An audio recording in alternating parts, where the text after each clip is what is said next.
ಎಲ್ರಿಗೂ ನಮಸ್ಕಾರ. Defending champion KKR ತಂಡ ಮತ್ತೊಮ್ಮೆ ಮುಗ್ಗರಿಸಿದೆ, ಅದು ಮುಂಬೈನ ಅಂಗಳದಲ್ಲಿ ಅಂತಾನೆ ಹೇಳಬೇಕು. ಆ್ಯಂಡ್ ಡಿಫೆಂಡಿಂಗ್ ಚಾಂಪಿಯನ್ಸ್ ಅಂತ ಹೇಳಲಿಕ್ಕೂ ಕೂಡ ಬೇಜಾರಾಗುವಂಥ ಒಂದು ಸಿಚುವೇಶನ್ನ ಕ್ರಿಯೇಟ್ ಮಾಡ್ಕೊಂಡಿದ್ದಾರೆ. ಬಿಕಾಸ್ ಏನು ಅಂತಂದರೆ ಎರಡು ಪಂದ್ಯಗಳನ್ನ ಸೋತಿದ್ದಾರೆ. 3 ಪಂದ್ಯಗಳಲ್ಲಿ ಆ್ಯಂಡ್ ಒಂದು RCB ಜೊತೆಗೆ ಆ್ಯಂಡ್ ಇವತ್ತು ಮುಂಬೈ ಜೊತೆಗೆ. ಮುಂಬೈನ ಅವರ ತವರು ಅಂಗಳದಲ್ಲಿ KKR ತಂಡನ ಮಣಿಸಿದ್ದಾರೆ ಅಂತಲೇ ಹೇಳ್ತೀನಿ. ಆ್ಯಂಡ್ 116 ರನ್ಗಳನ್ನು ಮುಂಬೈ ತಂಡ ಕೇವಲ 12.5 ಆಲ್ಮೋಸ್ಟ್ 13 ಓವರ್ಸಲ್ಲಿ 121 ರನ್ಗಳನ್ನು ಹೊಡಿತೆ ಕೇವಲ 2 ವಿಕೆಟ್ಗಳನ್ನ ಕಳ್ಕೊಂಡು, ಅಂದರೆ 8 ವಿಕೆಟ್ಗಳ ಭರ್ಜರಿ ಜಯ ಸಾಧಿಸ್ತಾರೆ ಮುಂಬೈ ಇಂಡಿಯನ್ಸ್ ಅವರು. ಆ್ಯಂಡ್ ಮುಂಬೈ ಇಂಡಿಯನ್ಸ್ ಅವರಂತೂ ಟ್ರ್ಯಾಕಿಗೆ ಬಂದಿದ್ದಾರೆ. ಬಟ್ KKR ತಂಡ ಟ್ರ್ಯಾಕಿಗೆ ಬರೋದು ಸಿಕ್ಕಾಪಟ್ಟೆ ಕಷ್ಟ ಅಂತ ನನಗೆ ಅನಿಸ್ತಾ ಇದೆ. ಯಾಕಂತಂದರೆ ಅವರು ನಿಮ್ಗೆ ಗೊತ್ತಿರೋಂಗೆ ಆಲ್ರೆಡಿ ಅವ್ರ ಹತ್ರ ನಮ್ಮ ಕ್ಯಾಪ್ಟನ್ ಇಲ್ಲ. ಆ್ಯಂಡ್ ಲಾಸ್ಟ್ ಡಿಫೆಂಡಿಂಗ್ ಚಾಂಪಿಯನ್ ಮಾಡಿದ್ರು ಶ್ರೇಯಸ್ ಅಯ್ಯರ್ ಇಲ್ಲ. ಆ್ಯಂಡ್ ಕೋಚ್ ಗೌತಮ್ ಗಂಭೀರ್ ಕೂಡ ಅವರ ತಂಡದಲ್ಲಿಲ್ಲ, ಸಪೋರ್ಟಿಂಗ್ ಸ್ಟಾಫಲ್ಲಿ. ಅದಕ್ಕೋಸ್ಕರ ಸಿಕ್ಕಾಪಟ್ಟೆ ಸ್ಟ್ರಗಲ್ ಪಡ್ತಿದ್ದಾರೆ. ಅದು ಕ್ಯಾಪ್ಟನ್ ರಹಾನೆ ಆದರೂ ಆಗಿರ್ಬೋದು, ಆ್ಯಂಡ್ ಕೋಚ್ ಡ್ವೇನ್ ಬ್ರಾವೋ ಆದರೂ ಆಗಿರ್ಬೋದು. ಈ ಸೀಸನ್ ಅವ್ರಿಗೆ ಸಿಕ್ಕಾಪಟ್ಟೆ ಕಷ್ಟ ಆಗುತ್ತೆ. ಮೇ ಬಿ ನನ್ನ ಪ್ರಕಾರ ಪ್ಲೇ ಆಫ್ಗೆ ಬರೋದು ಕೂಡ ಡೌಟು ಅಂತ ಅನಿಸ್ತಾ ಇದೆ. ಒಂದು ತಂಡವಾಗಿ ಖಂಡಿತವಾಗ್ಲೂ ಅವ್ರು ಇನ್ನೂ ಆ ರೀತಿಯ ತಂಡ ಅಂತ ಅನ್ನಿಸ್ತಾ ಇಲ್ಲ. ಅದರಲ್ಲೂ ಮುಖ್ಯವಾಗಿ ಬಾಲಿಂಗ್ ಸಿಕ್ಕಾಪಟ್ಟೆ ವೀಕ್ ಅಂತ ಅನ್ನಿಸ್ತಾ ಇದೆ. ಯಾವ ರೀತಿಯಲ್ಲಿ ಬ್ಯಾಕ್ ಮಾಡ್ತಾರೆ ಅನ್ನೋದು ಕೂಡ ನೋಡಬೇಕಾಗುತ್ತೆ. ನೋಡೋಣ. ರಹಾನೆ ಅವರು ಫಸ್ಟ್ ಮ್ಯಾಚಲ್ಲಿ ಸಖತ್ತಾಗಿ ಬ್ಯಾಟಿಂಗ್ ಮಾಡಿದರು. ಬಟ್ ಅದಾದಮೇಲೆ ಹೊರಗಡೆಯಿಂದ ಕೂಡ ರನ್ಸ್ಗಳು ಬರ್ತಾ ಇಲ್ಲ. ಇದೇ ರೀತಿಯಲ್ಲಿ ಇವತ್ತಿನ ಮ್ಯಾಚ್ ಬಗ್ಗೆ ಮಾತಾಡಿದ್ರೆ ಟಾಸ್ ಗೆದ್ದಂತಹ ಮುಂಬೈ ಇಂಡಿಯನ್ಸ್ ಕ್ಯಾಪ್ಟನ್ ಹಾರ್ದಿಕ್ ಪಾಂಡ್ಯ ಅವರು ಅಗೇನ್ ಚೇಸಿಂಗ್ ಆಯ್ಕೆ ಮಾಡ್ಕೊತಾರೆ. ಅದೇ ರೀತಿಯಲ್ಲಿ ಬ್ಯಾಟಿಂಗ್ ಆಡಲಿಕ್ಕೆ ಬಂದಂತಹ ಕೋಲ್ಕತ್ತಾ ನೈಟ್ ರೈಡರ್ಸ್ ಅವರು.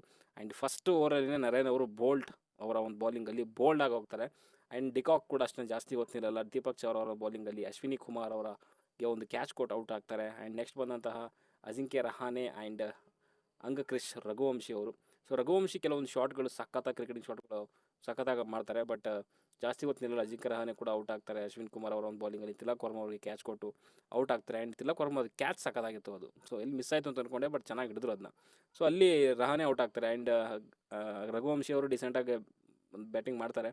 ಆ್ಯಂಡ್ ವೆಂಕಟೇಶ್ ಅಯ್ಯರ್ ಎಂಥ ಮನುಷ್ಯಗಳು ಇವನು, 2 ಕ್ಯಾಚ್ ಮಿಸ್ ಆಗ್ತದೆ. ಆ್ಯಂಡ್ ಮತ್ತು ಅಷ್ಟು 2 ಜೀವದಾನ ಸಿಕ್ಕರೂ ಕೂಡ ಅದನ್ನು ಕನ್ವರ್ಟ್ ಮಾಡ್ಲಿಕ್ಕೆ ಆಗಲಿಲ್ಲ ಆ ಮನುಷ್ಯನಿಗೆ. ಆ್ಯಂಡ್ ಕೀಪರ್ ಕ್ಯಾಚ್ ಕೊಟ್ಬಿಟ್ಟು ದೀಪಕ್ ಚಹರ್ ಬೌಲಿಂಗಲ್ಲಿ ಅವರು ಔಟ್ ಆಗ್ತಾರೆ 3 ರನ್ 9 ಬಾಲಲ್ಲಿ. ಆ್ಯಂಡ್ ಅದಾದಮೇಲೆ ರಿಂಕು ಸಿಂಗ್ ಅಗೇನ್ ರಘುವಂಶಿ ಕೂಡ ಔಟ್ ಆಗ್ತಾರೆ. ಹಾರ್ದಿಕ್ ಪಾಂಡ್ಯ ಬೌಲಿಂಗಲ್ಲಿ ನಮಂದಿರ್ ಅವರಿಗೆ ಕ್ಯಾಚ್ ಕೊಟ್ಟು ಔಟ್ ಆಗ್ತಾರೆ. ಆ್ಯಂಡ್ ಅದ್ಭುತವಾದಂಥ ಕ್ಯಾಚು ನಮಂದಿರ್ ಕಡೆಯಿಂದ. ಆ್ಯಂಡ್ ನೆಕ್ಸ್ಟ್ ಜೊತೆ ಆದಂಥ ರಿಂಕು ಸಿಂಗ್ ಆ್ಯಂಡ್ ಮನೀಶ್ ಪಾಂಡೆ. ಆ್ಯಕ್ಚುಲಿ ಮನೀಶ್ ಪಾಂಡೆ ಅವ್ರನ್ನ ಇಂಪ್ಯಾಕ್ಟ್ ಪ್ಲೇಯರಾಗಿ ತೊಗೊಂಡು ಬರ್ತಾರೆ. ಆ್ಯಕ್ಚುಲಿ ಚೇಜಿಂಗಲ್ಲಿ ತರಬೇಕಿತ್ತು ಬೌಲರ್ನ ಯಾರಾದ್ರೂ, ಬಟ್ ಬ್ಯಾಟಿಂಗಲ್ಲಿ ಕೊಲಾಪ್ಸ್ ಆಗಿರೋದ್ರಿಂದ ಮನೀಶ್ ಪಾಂಡೆ ಅವ್ರನ್ನ ತೊಗೊಂಡ್ಬರ್ತಾರೆ. ಮನೀಶ್ ಪಾಂಡೆ ಬಂದಮೇಲೆ Rinku Singh and Manish Pandey decent partnership ಮಾಡ್ತಾರೆ. ಬಟ್ ಅದು ಜಾಸ್ತಿ ಹೊತ್ತು ಕಂಟಿನ್ಯೂ ಮಾಡೋಕ್ಕಾಗಲ್ಲ. ಅಲ್ಲಿ ಅಶ್ವಿನ್ ಕುಮಾರ್ ಅವರ ಬೌಲಿಂಗಲ್ಲಿ ನಮಂದಿರು ಔಟ್ ಆಗ್ತಾರೆ. ಆ್ಯಂಡ್ ನೆಕ್ಸ್ಟ್ ಮನೀಶ್ ಪಾಂಡೆ ಕೂಡ ಬೋಲ್ಡ್ ಆಗ್ತಾರೆ. ಆ್ಯಕ್ಚುಲಿ ಅಲ್ಲಿ ರಿಂಕು ಸಿಂಗ್ದು ಬ್ಯಾಡ್ ಶಾಟ್ ಅಂತಲೇ ಹೇಳ್ತೀನಿ. ಸಿಚುವೇಷನಲ್ಲಿ ಅಂತ ಬಿಗ್ ಶಾಟ್ ಬೇಕಿರಲಿಲ್ಲ. ಜಸ್ಟ್ ಗ್ರೌಂಡಲ್ಲಿ ಆಡಿದರೆ ಸಿಂಗಲ್ ಟೂಲ್ಸ್ ಆಡಿದ್ರೆ ಇನ್ನೊಂಚೂರು 20 ಓವರ್ ಆಡ್ತಿದ್ರೇನೋ. ಬಟ್ ಅದು ಬ್ಯಾಡ್ ಶಾಟ್ ಅಂತ ಅನಿಸುತ್ತೆ ನನಗೆ. ಆ್ಯಂಡ್ ಮನೀಶ್ ಪಾಂಡೆದು ಒಳ್ಳೆ ಬಾಲ್ ಇತ್ತು. ಮನೀಶ್ ಪಾಂಡೆಗೆ ಹಾಕಿರುವಂಥ ಅಶ್ವಿನಿ ಕುಮಾರ್ ಅವರು ಸಖತ್ತಾಗಿರುವಂಥ ಬಾಲ್ ಮಾಡಿದ್ರು. ಆ್ಯಂಡ್ ರಜಲ್ಗೂ ಕೂಡ ಅಷ್ಟೇ ಅಶ್ವಿನಿ ಕುಮಾರ್ ಸಖತ್ ಸೂಪರ್ ಆಗಿರುವಂಥ ಬಾಲ್ ಅದು. ಬೋಲ್ಡ್ ಮಾಡ್ತಾರೆ. ಅದ್ಭುತವಾಗಿ ಮಾಡಿದ್ರು ಇವತ್ತು ಅಶ್ವಿನಿ ಕುಮಾರ್ ಅವರು. ಆಲ್ಮೋಸ್ಟ್ ಅವರು 4 ವಿಕೆಟ್ ತೊಗೊಂಡಿದ್ದಾರೆ. ಮೇ ಬಿ ಡೆಬ್ಯೂ ಅಂತ ಅನ್ಸುತ್ತೆ ಅವ್ರದ್ದು. ಬಟ್ ಸೂಪರ್ ಬಾಲ್ ಮಾಡಿದ್ರು. ಆ್ಯಂಡ್ ನೆಕ್ಸ್ಟ್ ಬಂದಂಥ ರಮನ್ದೀಪ್ ಸಿಂಗು ಕೆಳಗಡೆಗೆ ಅವರೊಂಚೂರು ಸ್ಕೋರ್ನ 100+ ಮಾಡಲಿಕ್ಕೆ ಅವರೇ ಕಾರಣ ಅಂತ ಅನ್ಸುತ್ತೆ. ಆ್ಯಂಡ್ 22 in 12 ಬಾಲ್ 22 ರನ್ನು 12 ಬಾಲಲ್ಲಿ ಅವ್ರು ಮಾಡ್ತಾರೆ. ಹರ್ಷಿತ್ ರಾಣಾ ಕೂಡ 4 ರನ್ನು. ಏನು ಆಲ್ರೌಂಡರ್ ಅಂತ ಹೇಳಿದ್ರೆ ಹರ್ಷಿತ್ ರಾಣಾಗೆ ಅದೇನು ಆಲ್ರೌಂಡರ್ ಅಂತ ಅರ್ಥ ಆಗ್ತಿಲ್ಲ ನನಗೆ. ಸಿಕ್ಕಾಪಟ್ಟೆ ಕೊಲ್ಯಾಪ್ಸ್ ಆಯಿತು ಇವತ್ತು ಬ್ಯಾಟಿಂಗು ನಮ್ಮ KKR ತಂಡದ್ದು. ಆ್ಯಂಡ್ ಅದೇ ಕಾಣಿಸ್ತಲ್ಲ ಚಾಂಪಿಯನ್ ರೀತಿಯಲ್ಲಿ ಈ ತಂಡ ಕಾಣಿಸ್ತಲ್ಲ. ಯಾಕಂದರೆ ಸಿಕ್ಕಾಪಟ್ಟೆ ಚೇಂಜಸ್ ಮಾಡಿದ್ದಾರೆ. ಸಾಲ್ಟಾಗಿ ಬಿಟ್ಟಿದ್ದಾರೆ. ಆ್ಯಂಡ್ ಮೊದಲು ಹೇಳ್ದಂಗೆ ಶ್ರೇಯಸ್ ಅಯ್ಯರ್ಗೆ ಬಿಟ್ಟರು, ಸ್ಟಾರ್ಕ್ ಇಲ್ಲ. ಸಿಕ್ಕಾಪಟ್ಟೆ ಒಂದು ರೀತಿ ಡಲ್ ಅನ್ನಿಸ್ತಾ ಇದೆ. ಒಂದು ಬ್ಯಾಲೆನ್ಸಿಂಗ್ ಅಂತ ಅನ್ನಿಸ್ತಲ್ಲ. ಅದರಲ್ಲೂ ಮುಖ್ಯವಾಗಿ ಬಾಲಿಂಗಲ್ಲಿ ತೊಗೊಳಕ್ಕೆ ಹೋದರೆ ನಾರಾಯಣ್ ಆ್ಯಂಡ್ ಚಕ್ರವರ್ತಿ ಕ್ಲಿಕ್ ಆಗ್ತಾ ಇಲ್ಲ. ಯಾಕಂತಂದರೆ ಇವಾಗ ಅದು ಮೊದಲಿನ ಥರ ಓನ್ಲಿ ಸ್ಪಿನ್ ಟ್ರ್ಯಾಕ್ಗಳಿಲ್ಲ. ಬ್ಯಾಟಿಂಗ್ ಕೂಡ ಹೆಲ್ಪ್ ಆಗುವಂಥ ಪಿಚಸ್ಗಳು ಇರೋದ್ರಿಂದ ಸಿಕ್ಕಾಪಟ್ಟೆ ಡಲ್ ಅನ್ನಿಸ್ತಾ ಇದೆ ಈ ತಂಡ ನನಗೆ. ಅಲ್ಲಿ ನಾರಾಯಣ್ ಕ್ಲಿಕ್ ಆದರೆ ಓಕೆ ರನ್ ಬರುತ್ತೆ, ಇಲ್ಲ ಅಂತಂದರೆ ಇಲ್ಲ. ಈ ರೀತಿಯಲ್ಲಿ ಸಿಚುವೇಷನ್ ಇರುವಂಥದ್ದು KKR ಇರೋದು. ಆ್ಯಂಡ್ ಮುಂಬೈ ಇಂಡಿಯನ್ಸ್ ಪರ ಬೌಲಿಂಗಲ್ಲಿ ಮಾತಾಡಿದ್ರೆ ಇಲ್ಲಿ ಬೋಲ್ಟ್ ಅವರು 4 ಓವರಲ್ಲಿ 23 ರನ್ನು 1 ವಿಕೆಟ್ ತೆಗಿತಾರೆ. ಅದ್ಭುತವಾದಂಥ bowling. And Deepak Chahar just 2 overs ಮಾತ್ರ ಮಾಡ್ತಾರೆ. 19 ರನ್ ಕೊಡ್ತಾರೆ, 2 ವಿಕೆಟ್ ತೆಗಿತಾರೆ. ಆ್ಯಂಡ್ ಇಲ್ಲಿ ತುಂಬ ಹೈಲೈಟೆಡ್ ಅಂತಂದರೆ ಅಶ್ವಿನಿ ಕುಮಾರ್ ಅವರು. ಡೆಬ್ಯೂ ಮ್ಯಾಚ್ ಅಂತ ಅನಿಸುತ್ತೆ. ಆ್ಯಂಡ್ 3 ಓವರಲ್ಲಿ 4 ವಿಕೆಟ್ ತೆಗಿತಾರೆ, 24 ರನ್ಗಳನ್ನ ಕೊಟ್ಟು. ಅದ್ಭುತವಾದಂಥ ಬೌಲಿಂಗು, ಸೂಪರ್ ಬಾಲ್. ಸ್ಯಾಂಟ್ನರ್ ಕೂಡ ತುಂಬ ಡಿಸೆಂಟಾಗಿ ಮಾಡಿದ್ರು. 3.2 ಓವರ್ಸಲ್ಲಿ 17 ರನ್ನು. ಆ್ಯಂಡ್ ಇವತ್ತು ಮತ್ತೆ ನಮ್ಮ ವಿಘ್ನೇಶ್ ಪುತ್ತೂರ್ ಅವ್ರನ್ನ ಕೂಡ ಕರ್ಕೊಂಡ್ಬಂದಿದ್ರು. ಅವರು 1 ವಿಕೆಟ್ ತೆಗಿತಾರೆ 2 ಓವರ್ಗಳಲ್ಲಿ.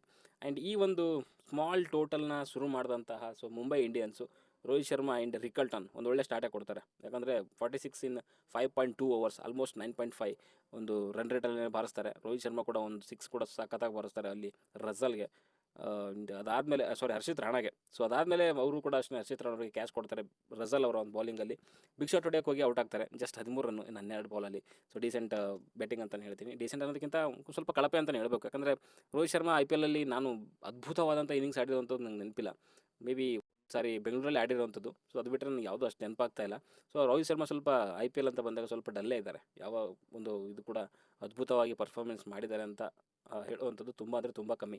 ಓಕೆ, ಸೊ ಇದಾದಮೇಲೆ ಅಲ್ಲಿ ಬಂದಂಥದ್ದು ವಿಲ್ ಜಾಕ್ ಆ್ಯಂಡ್ ರಿಕಲ್ಟನ್ ಅಂತೂ ಫಸ್ಟು ಒಂದು 2 ಓವರ್ಸು ಸಖತ್ತಾಗಿ ಮಾಡಿದ್ರು. ಅಲ್ಲಿ Spencer Johnson and Harshit Rana first 2 overs ಸೂಪರ್ಬಾಗಿ ಮಾಡಿದ್ರು ರೋಹಿತ್ ಶರ್ಮಾಗೆ ಆ್ಯಂಡ್ ರಿಕಲ್ಟನ್ಗೆ. ಅದಾದಮೇಲೆ ನೆಕ್ಸ್ಟ್ ಓವರಿಂದ ಸರಿಯಾಗಿ ಬಾರ್ಸಕ್ಕೆ ಶುರು ಮಾಡಿಬಿಟ್ರು. ಆ್ಯಂಡ್ ರಿಕಲ್ಟನ್ ಅಂತೂ ಕೇಳಲೇಬೇಡಿ, ಸ್ಪಿನ್ನರ್ಗೂ ನೋಡಲಿಲ್ಲ, ಪೇಸರ್ಗೂ ನೋಡಲಿಲ್ಲ, ಸರಿಯಾಗಿ ಬಾರ್ಸಾಕ್ಬಿಟ್ರು. ವಿಲ್ ಜಾಕ್ ಕೂಡ ಅಷ್ಟೇ ಒಂದು 6 ತೊಗೊತಾರೆ. ಅದಾದಮೇಲೆ ಜಾಸ್ತಿ ಹೊತ್ತು ನಿಲ್ಲಲ್ಲ ಅವರು. ಸೊ ಡೀಸೆಂಟ್ ಅಂತ ಹೇಳ್ತೀನಿ. ಇಂಪ್ರೆಸ್ ಮಾಡಲಿಲ್ಲ ನನಗೆ ವಿಲ್ ಜಾಕ್ ಅವರು. ಸೊ ಮುಂಬೈ ಇಂಡಿಯನ್ಸ್ಗೆ ಹೋದ್ರು ಕೂಡ. ಸೊ ಆ ಒಂದು ಬೆಂಗಳೂರಲ್ಲಿದ್ದಂಥ ಒಂದು ಟೈಮಲ್ಲಿ ಏನು ಬಾರಿಸ್ತಾ ಇದ್ರು, ಸೊ ಆ ಒಂದು ಬ್ಯಾಟಿಂಗ್ ಕಾಣಿಸ್ತಾ ಇಲ್ಲ. 3 ಮ್ಯಾಚ್ ಆಗಿದೆ, 3ರಲ್ಲಿ 2 ಮ್ಯಾಚ್ ಆಡಿದ್ದಾರೆ ಅವರು. ಬಟ್ ಮೇ ಬಿ ನೋಡೋಣ ಮುಂದೆ ಬರ್ಬೋದು ಆ ಒಂದು ಒಳ್ಳೆಯ ಒಂದು ಬಿಗ್ ನಾಕ್ ಅಂತಲೇ ಹೇಳ್ತೀನಿ. ಆ್ಯಂಡ್ ವಿಲ್ ಜಾಕ್ ಔಟ್ ಆಗ್ತಾರೆ. ಆ್ಯಂಡ್ ವಿಲ್ ಜಾಕ್ ಔಟ್ ಆದಮೇಲೆ ಬಂದಂಥದ್ದು ಸೂರ್ಯಕುಮಾರ್ ಯಾದವ್. ಅಗೇನ್ ಸೂರ್ಯಕುಮಾರ್ ಯಾದವ್ ಬಂದಮೇಲಂತೂ ಕೇಳಲೇಬೇಡಿ. ಆ ಕಡೆ ಈ ಕಡೆಗೆ 360 ಹಿಂದೆ ಮುಂದೆ ಕೀಪರ್ ಹಿಂದೆ ಎಲ್ಲೆಲ್ಲೋ ಬಾರಿಸಿ 27 ರನ್ನು 9 ಬಾಲಲ್ಲಿ. ಸೊ ಮ್ಯಾಚೇ ಮುಗಿಸ್ಬಿಟ್ರು 12.5 ಓವರ್. ಇದ್ರ ಮಧ್ಯೆ ರಿಕಲ್ಟನ್ ಅವರು ಕೂಡ ಒಂದು 50 ಮಾಡ್ಕೊತಾರೆ. ಅವರು 62 in 41 delivery. So 5 six 4 boundary. ಸೂಪರ್ಬಾಗಿ ಆಡಿದ್ರು ಅಂತಲೇ ಹೇಳ್ತೀನಿ. ಆ್ಯಂಡ್ ನೆಟ್ ರನ್ ರೇಟ್ ಕೂಡ ಅವ್ರಿಗೆ ಇಂಪ್ರೂವ್ ಆಗಿರುತ್ತೆ ಬೇಗ ಮ್ಯಾಚ್ ಮುಗಿಸಿರೋದ್ರಿಂದ. ಆ್ಯಂಡ್ ಈ ಕಡೆ ಬೌಲಿಂಗಲ್ಲಿ ಮಾತಾಡೋದಾದ್ರೆ ಸೊ ಸ್ಪೆನ್ಸರ್ ಜಾನ್ಸನ್ 2 ಓವರ್ 14 ರನ್ನು. ಆ್ಯಂಡ್ ಹರ್ಷಿತ್ ರಾಣಾ ಅಂತೂ ಸಿಕ್ಕಾಪಟ್ಟೆ ದುಬಾರಿ. ಸೊ 2 ಓವರಲ್ಲಿ 28 ರನ್ ಕೊಡ್ತಾರೆ. ಆ್ಯಂಡ್ ವರುಣ್ ಚಕ್ರವರ್ತಿ, ಅದೇ ಹೇಳಿದ್ನಲ್ಲ, ವರುಣ್ ಚಕ್ರವರ್ತಿ ವಿಕೆಟ್ ಬಿಟ್ಕೊಡಲ್ಲ ಅವರು. ಯಾಕಂದರೆ 3 ಓವರಲ್ಲಿ 12 ರನ್ನು. ರಿಸ್ಕೇ ತಗೊಳ್ಳಲ್ಲ ಬೇರೆ ಬ್ಯಾಟ್ಸ್ಮನ್, ಯಾಕಂದರೆ ಸ್ಕೋರ್ ಇಲ್ಲ ಅಂಥದ್ದು. ಯಾರು ವೀಕ್ ಬೌಲರ್ ಇದ್ದಾರೆ, ಸೊ ಪೇಸ್ ದಾಳಿ ಅಂತೂ ಇವ್ರ ಹತ್ರ ಇಲ್ವಾ. ಯಾಕಂದರೆ ಸ್ಪೆನ್ಸರ್ ಜಾನ್ಸನ್ ಇದ್ದಾರೆ, ಅದು ಬಿಟ್ಟರೆ ಹರ್ಷಿತ್ ರಾಣಾ ಈ ಒಂದು IPL ಅಲ್ಲಿ ಕ್ಲಿಕ್ ಆಗ್ತಾ ಇಲ್ಲ. ಆಂಡ್ರೆ ರಸಲ್ನ ಕರ್ಕೊಂಬರ್ತಾರೆ, 2 ವಿಕೆಟ್ ತೆಗಿತಾರೆ. ಬಟ್ 3 ಓವರಲ್ಲಿ 35 ರನ್ ಕೊಡ್ತಾರೆ. ಆ್ಯಂಡ್ ಸುನಿಲ್ ನರೇನ್ ಕೂಡ ದುಬಾರಿ ಆಗ್ತಾರೆ, 3 ಓವರಲ್ಲಿ 35 ರನ್ನು. ಸೊ ಈ ರೀತಿ 32 ರನ್ ಸಾರಿ. ಸೊ ಈ ರೀತಿಯಲ್ಲಿದ್ದರೆ ಖಂಡಿತವಾಗ್ಲೂ KKR ತಂಡ ಚಾಂಪಿಯನ್ಸ್ ರೀತಿಯಲ್ಲಿ ಆಡ್ತಾ ಇಲ್ಲ. ಸೊ ಅವರು ಸ್ವಲ್ಪ ವರ್ಕ್ ಮಾಡಬೇಕಾಗುತ್ತೆ. ಆ್ಯಂಡ್ ಡ್ವೇನ್ ಬ್ರಾವೋಗೆ ಸಿಕ್ಕಾಪಟ್ಟೆ ಚಾಲೆಂಜಸ್ ಇದೆ. ಸೊ ತುಂಬ ಅಂದರೆ ತುಂಬ ತಪ್ಪು ಮಾಡಿದ್ದಾರೆ. ಶ್ರೇಯಸ್ ಅಯ್ಯರ್ ಅವ್ರನ್ನ ಬಿಟ್ಟು ಆ್ಯಂಡ್ ಸಾಲ್ಟ್ ಅವ್ರನ್ನ ಬಿಟ್ಟು. ಸೊ ಈ 2 ಪ್ಲೇಯರ್ಗಳು ನಿಜವಾಗ್ಲೂ ಇರಬೇಕಾಗಿತ್ತು. ಜೊತೆಗೆ ಸ್ಟಾರ್ಕ್, ಸೊ ಅವ್ರನ್ನೂ ಕೂಡ ಬೈ ಮಾಡಬೇಕಿತ್ತು, ಬಟ್ ಮಾಡಲಿಲ್ಲ. ಅವರು ಮಾಡಿರುವಂಥ ತಪ್ಪನ್ನು ಅವರು ಇವಾಗ ಅನುಭವಿಸ್ತಿದ್ದಾರೆ ಅಷ್ಟೇ. ಆ್ಯಂಡ್ ಇನ್ಕ್ಲೂಡಿಂಗ್ ಇವಾಗ ಮುಂಬೈ ತಂಡ ಒಂದು ಒಳ್ಳೆ ಟ್ರ್ಯಾಕಿಗಂತೂ ಬಂದಿದೆ. ಸೊ ಕೋಲ್ಕತ್ತಾ ಇವಾಗ ಡಿಫೆಂಡಿಂಗ್ ಚಾಂಪಿಯನ್ ಅಂತ ಹೇಳ್ತೀವಿ. ಅವರು ಸೀದಾ ಟೇಬಲ್ ಒಂದು ಬಾಟಮಲ್ಲಿ ಬಂದು ಕೂತ್ಕೊಂಡಿದ್ದಾರೆ. ನೋಡೋಣ ಯಾವ ರೀತಿಯಲ್ಲಿ ಕಮ್ ಬ್ಯಾಕ್ ಮಾಡ್ತಾರೆ ಅಂತ. ಓಕೆ, ಸೊ ಸದ್ಯಕ್ಕೆ ವಿಡಿಯೋದಲ್ಲಷ್ಟೇ. ವಿಡಿಯೋ ಲೈಕ್ ಮಾಡಿ, ಶೇರ್ ಮಾಡಿ, ಚಾನಲ್ ಸಬ್ಸ್ಕ್ರೈಬ್ ಮಾಡ್ಕೊಳ್ಳಿ ಅಂತ ಹೇಳ್ತಾ ಮುಂದಿನ ವಿಡಿಯೋದಲ್ಲಿ ಸಿಗೋವರೆಗೂ ಟಾಟಾ, ಬೈ ಬೈ.